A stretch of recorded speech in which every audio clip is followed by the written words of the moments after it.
human rights. We need open borders, fuck capitalism, no pressure act. Controls, like my friend here just said, we have to be opposed to all of the racist immigration controls that divide and weaken and punish and discipline the working class, because the only way that we're going to build the forces. It's almost 8 o'clock and I don't see a fascist in sight.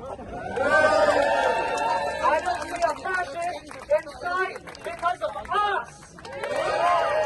Incited far-right violence, which caused her to actually go and step down. And people don't seem to really see. We keep each other safe. So when we leave this evening, we will leave in groups. We will not leave alone. We'll leave as a block and we'll make sure that we check on the person next to us to make sure that they are safe as well. And the complete lack of value of Palestinian life. That is Muslim life. And the fascists take their lead from that. They think to themselves, if they can do that in Palestine, we can do it here in Britain. I've come here today because we have to stop the Islamophobic fascists so that they do not come onto our streets and terrorize our communities. I think it's very, very important.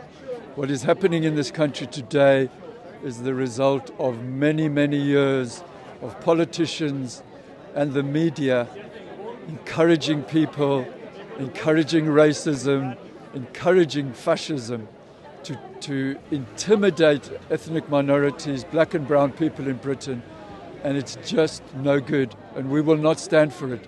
And you can see here hundreds of people in one local community out to defend the local community, to defend our streets, and to tell these fascists, go away, you are not welcome here.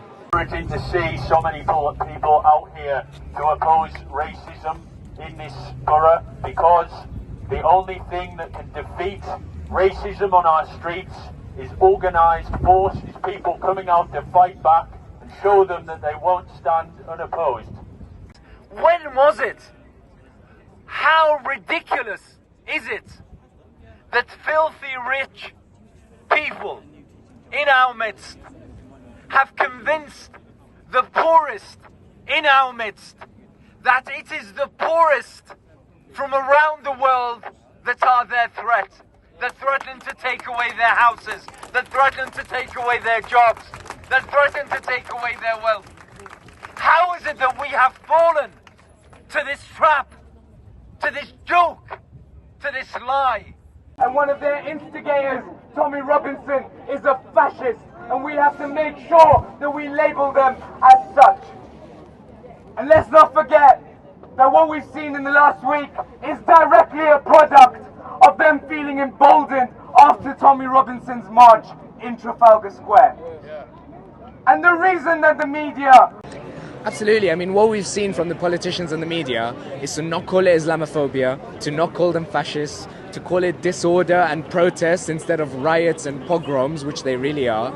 And it's because they are culpable. They have been spreading that Islamophobic bile, that anti-refugee rhetoric for so long, and now they don't want to use the right terminology because of that. And the problem is that they carry on doing this, they will carry on legitimizing the fascists as if they're normal expression of grievances that people have. And it's absolutely wrong. But from what we have seen, because of that, we cannot rely on them to correct their own narrative and to say the right things.